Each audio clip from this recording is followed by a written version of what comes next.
जब ये न्यूनतम मिला था तो विषय पहली चिट्ठी में इतना नहीं था। दूसरी से भी कुछ पढ़ेंगे और कुछ कहेंगे। जैसे ही दूसरी चिट्ठी मिली और उसमें जो विषय मिला तो कुछ तो स्वभाव से आलसी हूँ, कुछ और आलस ने घेर लिया कि कॉफी हाउस पर ही बोलना है तो क्या पढ़ना लिखना। बाकी तो जितने बहुत गहन बौद्धिक सत्र हैं उसमें बड़े बड़े विद्वान हैं। हम लोग का एक ऐसा सत्र है जहाँ कुछ चुटकुले वगैरह सुना दूंगा, कुछ घटनाएं वगैरह, काम पूरा हो जाएगा। लेकिन कल अशोक जैन जो सुबह के सत्र में प्रेम से जो हम लोग को लज्जित किया, खास करके उनको जो न लिखने वाले हैं, तो थोड़ी बहुत लज्जा मुझमें बची हुई है, तो थोड़ी बहुत लज्जा आ गई और एकदम से निर्लज भी नहीं हुआ हूँ। तो तय किया कि कुछ लिख डालूंगा और लिखे हुए के साथ पहुंचूंगा। हालांकि एक रात का समय, उसमें भी कल की रस्मई रात थी, तो उस रात से लिख पाना बहुत संभव नहीं था। लेकिन फिर भी जो थोड़ा बहुत, ये पर्चा केवल इसलिए दिखाने के लिए है कि मैंने लिखना शुरू कर दिया है। एक सप्ताह के भीतर इसको पूरा करके पूरी फाइल पर नक्की कर रहा हूँ कि भेज दूंगा। तो केवल ये पर्चा दिखाने के लिए है। तो ये पुरस्कार नहीं है कि हाँ मैंने यही पढ़ा हो गया दिखाने वाला बात है, लेकिन भेज दूंगा। और वो सप्ताह दिसंबर महीने का भी हो सकता है। नहीं, वो एक सप्ताह के भीतर होगा। हाँ, ठीक। तो हाँ, जब मैं पढ़ने आया था 86 में इलाहाबाद में, तब तक साहिब जी गुजर चुके थे। और जब तक साहिब थोड़ी बहुत समझ बनी और साहिब जी का नाम सुना, मैंने अंग्रेजी पढ़ा नहीं, अंग्रेजी विभाग से कोई रिश्ता नहीं रहा, लेकिन जब तक हिंदी के दायरे में आके नाम सुना, तब तक मैं जिन लेखक संगठनों के साथ जुड़ गया था, तो वहाँ साहित्य की एक छवि थी कि बहुत ही एरोगेंट व्यक्ति थे, प्रगतिशीलों का अपमान करते थे, उनसे विवाद करते थे, और एक एंटी शाही छवि वहां बनी हुई थी। तो पसंद करने का भी बहुत सवाल नहीं था शाही जी को। देर से नाम सुना, देखा था नहीं, और जब जो छवि बनी उस छवि के साथ शाही जी को न पसंद किया, और मुझे लगा कि पसंद नहीं करते तो पढ़े क्या, तो फिर पढ़े भी नहीं। तो बहुत लोगों तक तो शाही जी से एक ऐसी दूरी बनी रही जिसमें कोई रिश्ता बनने का संबंध ही नहीं दिखता था कि कैसे बनेगा। लेकिन बहरहाल फिर धीरे धीरे उससे बाहर हुए और लगा कि कुछ शहरी को जानना पड़ना चाहिए। हमारा शहर उन्हें बहुत ही, हमारे शहर में 3 लोग जीवित मिस की तरह थे, लिविंग लीजेंड की तरह थे। एक तो निराला, और दूसरे चिराग साहब, और तीसरे अगर उस श्रेणी में जोड़े जाए उस पायदान में, तो वो शहीद थे। जीवित इन लोगों के बारे में हो सकता है कि इन्होंने कुछ किया हो न किया हो, लेकिन तरह तरह के घटनाक्रम की शाही जी ने ऐसा कहा, फिराक ने उनको डांटा, निराला ने उनको भगाया, यानी ये कहानियां चलती थी, अभी भी चलती हैं। अभी भी वो कहानियां चलती रहती हैं। पता नहीं सच या झूठ, इसको परिवार वाले जानेंगे या उनके साथी लोग जानेंगे। तो वो कहानियां अभी भी चलती रहती हैं। उन दो की तुलना में, फिराक साहब की तुलना में, वह की तुलना में, वह में भी और साहित्यिक पायदान बनाया जाए, साहित्यिक महत्व, तो शाही जी थोड़ा पीछे नीचे आते हैं हमारे फिराक की तुलना में, गला की तुलना में, तो वैसे भी और साहित्यिक महत्व की दृष्टि से भी। लेकिन उनकी लोकप्रियता यह थी, एक अध्यापक के संदर्भ दे रहे थे हरीश त्रिवेदी का, हो सकता है हरीश त्रिवेदी की जो इमेज रही हो, जो पहली इमेज उनके छात्र बताते हैं कि शाही जी अपनी होड़ रखते थे एस सी देव से। एस सी देव हमारे यहाँ के बहुत ही प्रतिष्ठित अध्यापक थे अंग्रेजी विभाग के, और उनकी पहली इच्छा थी कि एस सी देव को पढ़ाने में पीछे छोड़ दो, एस सी देव से अधिक लोकप्रिय अध्यापक बन जाऊं। तो जो बात वो कक्षा में पूरी नहीं कर पाते थे, वो बात वो किसी हाउस में पूरी करते थे। मतलब ये उनके बारे में अपने छात्रों को ले जाते थे, जो बहुत प्रिय छात्र होते थे जिनसे वो संवाद करते थे, वो भी साथ साथ कॉफी हाउस के मेज पर जो बात कक्षा में हुई, 50 मिनट की या 1 घंटे की कक्षा होती होगी, कोई ऐसी बात उलझी रह गई जो नहीं पूरी हो पाई, आज ही पूरा करना है, तो वो कॉफी हाउस में पूरी होती थी।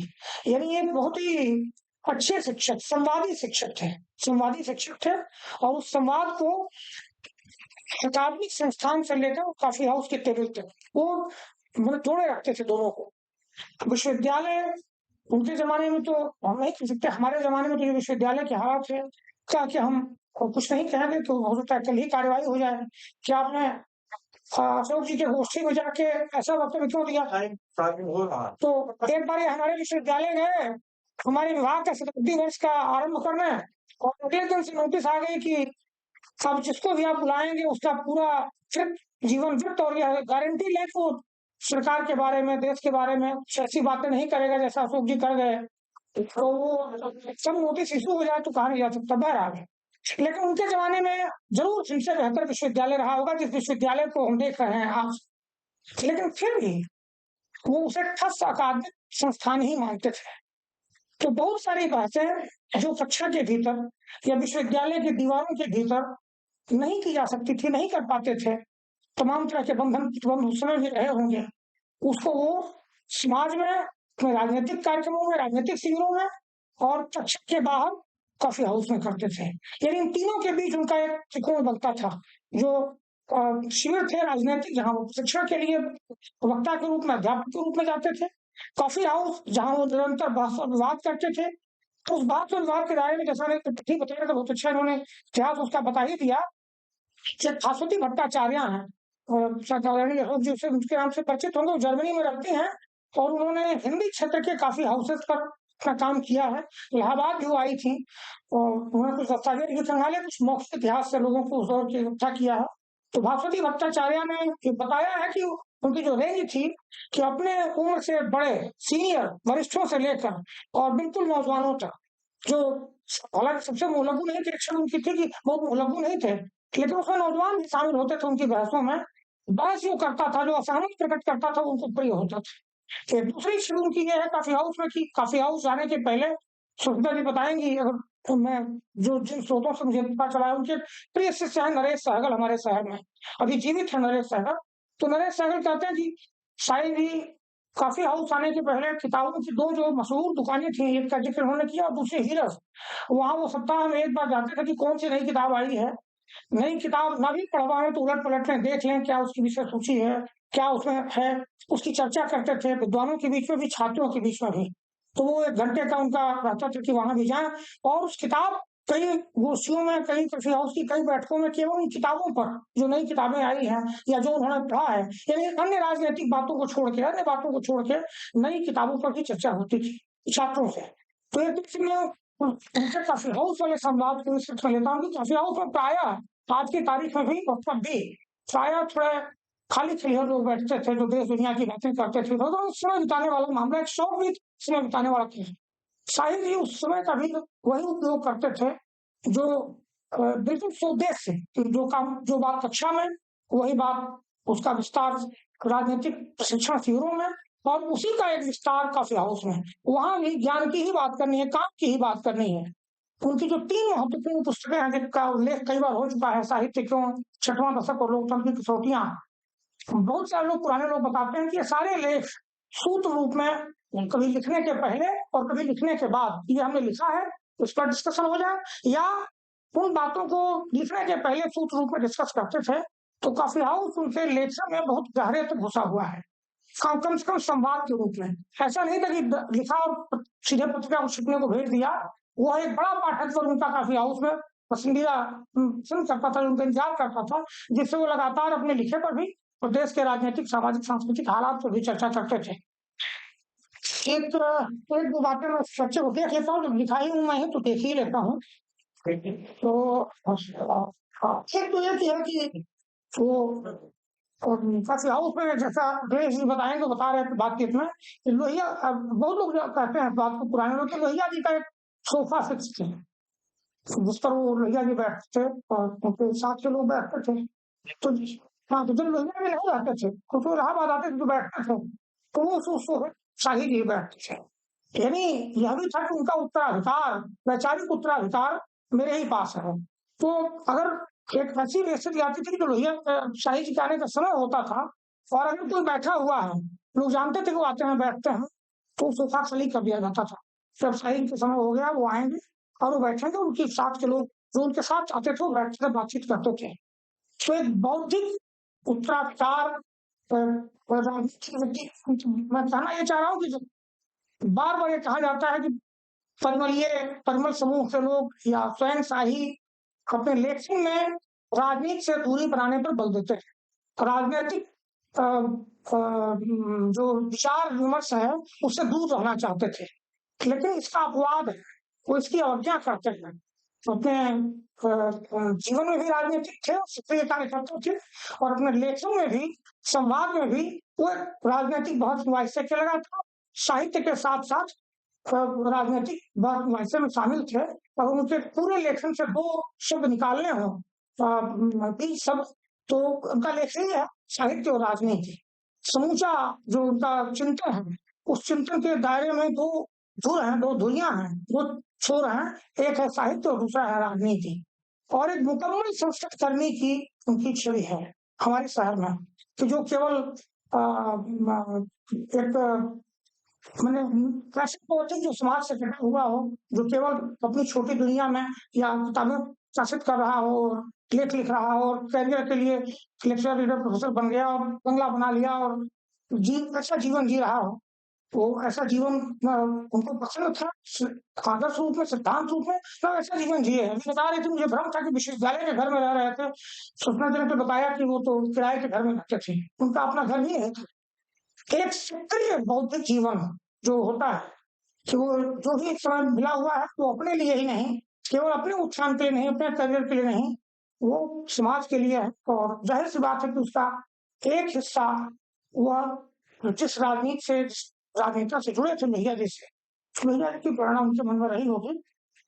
एक उल्लेख किया उन्होंने विपक्ष का, उसका उसकी बहस ये है कि परिमल समूह के लोग थे, वो उस दौर में घटना है, घटना का उल्लेख नहीं करूंगा, इसी प्रसंग में लोहिया जी ने निराला को शाश्वत प्रत्यक्ष का कवि था, उनके साहित्य को की महिमा को रेखांकित करते हुए कि आप शाश्वत कवि हैं।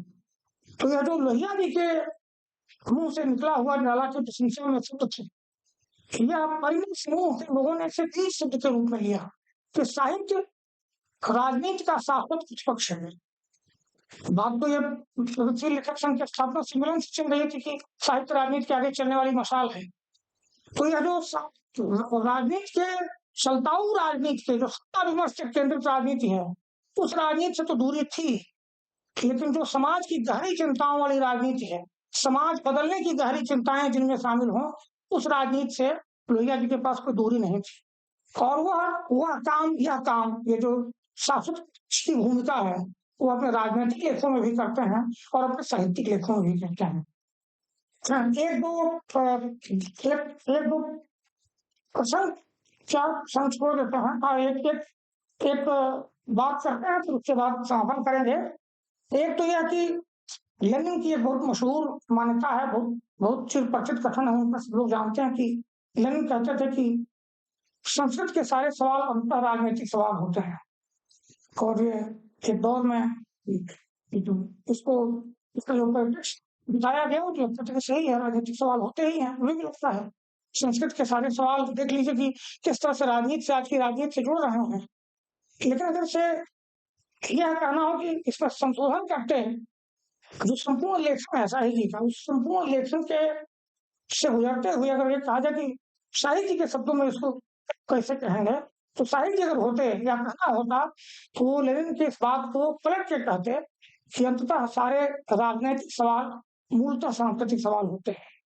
तो संस्कृति पर यानी जो शुद्ध साहित्य की अवधारणा थी परिमलियों की, परिमल ग्रुप की, परिमल समूह की, वह शुद्ध साहित्य की अवधारणा राजनीति से विलग होने की नहीं थी, राजनीति से दूर रहने की नहीं थी। जो सत्ता विमर्श वाली राजनीति थी, उससे थोड़ा ऊपर उठकर साहित्य की स्वायत्ता, साहित्य की गरिमा, साहित्य की महिमा को स्थापित, साहित्य पर भरोसा अधिक था, राजनीति पर भरोसा कम था, साहित्य पर भरोसा अधिक था। जैसे लेनिन को राजनीति पर भरोसा अधिक था, साहित्य और संस्कृत पर भरोसा अधिक था। एक बात जो मुझे दिखाई देती है, शायद मैं सभी पढ़ूंगा तो उत्तर ढूंढूंगा, बार बार रेखांकित किया गया कि नेहरू को काला झंडा दिखाया, राम मनोहर लोहिया जो उनके राजनीतिक गुरु थे वो कांग्रेस के अंध विरोधी थे, नेहरू के अंध विरोधी थे, बयान कर दिया कि काले चोर पर भरोसा किया जा सकता है, उसका भी कोई ईमान है, लेकिन जवाहरलाल नेहरू पर और कांग्रेस का कोई ईमान नहीं है। ज्यादा सब बयान थे, उनके शिष्य थे शाही जी, बहुत मानते थे। लेकिन सब के बावजूद उनके राजनीतिक टिप्पणियों और राजनीतिक लेखों में नाम लेकर नेहरू विरोध मुझे कहीं दिखाई नहीं दिया। जो अभी तक थोड़ा बहुत पढ़ा, उसमें कहीं नेहरू के प्रति कोई उग्र कटाक्ष, कोई विरोध, कोई हिंसात्मक वाक्य, अपमानजनक वाक्य कहीं दिखाई देता। तो डायरियां अभी कहीं उस तरह से देखा है, प्रसिद्ध हुई है। लेकिन जो चर्चित राजनीतिक लेख हैं उन्हें नहीं लिखा, तो संशोधित कर लेंगे इस बात को। और एक मेरे लिए जिज्ञासा का प्रश्न है, मुझे लगता है कि विद्वत सभा में इसको कर देना चाहिए। बहुत ही अच्छा हुआ कि इसको याद किया। ये उदया फाउंडेशन ने शाही जी को, शाही जी के अपने शहर, उनका अपना विभाग और उनका विश्वविद्यालय, इन तीन ने उनको बुलाया नहीं तो याद नहीं किया। लगभग बुलाने जैसा ही अभी थोड़े दिन पहले एक छोटा सा कार्यक्रम हुआ एलुमनाई एसोसिएशन की ओर से, जिसमें सुष्मिता जी का व्याख्यान हुआ, और वह बस एक श्रद्धांजलि जैसी थी। हालांकि उसके दूसरे कारण थे, कुछ भी इन्हीं कारणों से एक याद कर लिया, कहा जा सकता है कि याद कर लिया और हो गया, कहीं हुआ नहीं। इलाहाबाद में हुई जो एक गोष्ठी हुई और फाउंडेशन के ही सहयोग से हुई, अच्छा हुआ कि फाउंडेशन ने इतना बड़ा कार्यक्रम यहाँ किया। तो मेरे मन में सवाल है कि साम्यवादी जो सत्ता थी और साम्यवाद की जो विचारधारा थी, उससे शाही जी और जो धारा में थे वो समाजवादी धारा के बहुत सारे विवाद थे, बहुत सारे झगड़े थे। साम्यवादी सत्ताओं का पतन हुआ, उस विचारधारा में भी ठहराव आया, उसका ग्राफ हम आज देख सकते हैं क्या उसकी स्थिति है। ये तो समझ में आता है कि उनकी आलोचना उस समय सही थी, यानी उनके वर्चस्व के खिलाफ थे, सही थी। लेकिन मुझे लगता है कि अगर आज शाही जी होते और आज उनको राजनीतिक पोजीशन लेनी होती कि किधर खड़े हो, साम्यवादी सत्ताओं का विरोध करें या इस समय जो सांप्रदायिक चुनौती है देश के ताने बाने को नष्ट कर रही, उसके खिलाफ खड़े हों। तो जो अंध कांग्रेस विरोध और अंध साम्यवाद विरोध था उस समय, उसकी तुलना में वह अंध सांप्रदायिकता के खिलाफ जो एक राजनीतिक विरोध हो सकता है, वहां शाही जी खड़े होते। क्या कारण है जानना चाहता हूँ, मेरा कोई निष्कर्ष नहीं हो सकता है कि मैं पढ़ूं तो कुछ और बात मिले कि उस विचारधारा का, जिस विचारधारा, जिस समाजवाद के जिस मॉडल के साथ एक मॉडल तो बना हुआ था सोवियत संघ में, घटित हो गया, जिस समाजवादी मॉडल की परिकल्पना लोहिया और शाही के मन में थी, उसमें जो ठहराव आया है, उस शहर ने भुला दिया, उस संस्था ने भुला दिया, शाही को याद नहीं किया। यह जो न याद करना उस विचारधारा का जो ठहराव है, यह क्या उनके लेखन या उनके अकेली सोच की, जो बार बार संकेत किया गया कि भाई वो अपने अकेलेपन से भी लड़ रहे थे, उनको लग रहा था कि मैं जो कह रहा हूँ, जिन आदर्शों के लिए मैं इस दल में आया, सोशलिस्ट पार्टी में आया, सोशलिस्ट आंदोलन के साथ खड़ा हुआ, उस दल में भी मेरे आदर्श और सपने नहीं पूरे हो रहे। तो कल इस बात को कई लोगों ने रेखांकित किया। मैं बार बार कभी सोचता हूँ कि इतना प्रतिभाशाली, इतना संवादी, प्रतिपक्ष की इतनी मजबूत आवाज साहित्य में और संस्कृति में और राजनीतिक लेखन में, और उनको उनके शहर ने, उनकी संस्था ने, और काफी हाउस में बैठने वालों ने भी, उसमें से बहुत सारे लोग अभी हैं जो उनके साथ बैठते थे, उनसे उम्र में भले छोटे होंगे, लेकिन उन्होंने शाही की लिगेसी को अपने शहर में, उस शहर में न अपनाया, न उसका विकास किया, न उसको आगे बढ़ाया। क्या शाही के अपने वैचारिक, अपने लेखन के भीतर से कोई उसकी नियत थी, अनिवार्य नियत थी कि वो खत्म हो जाना है, या उसके भीतर कोई खाक थी कि वो आगे नहीं बढ़ पाई? मुझे लगता है कि मैं इस पर तो सोचूंगा ही, अगर यहाँ से भी कुछ जवाब मिलेगा तो कोशिश होगी मैं तो और समझ कर पाया। धन्यवाद।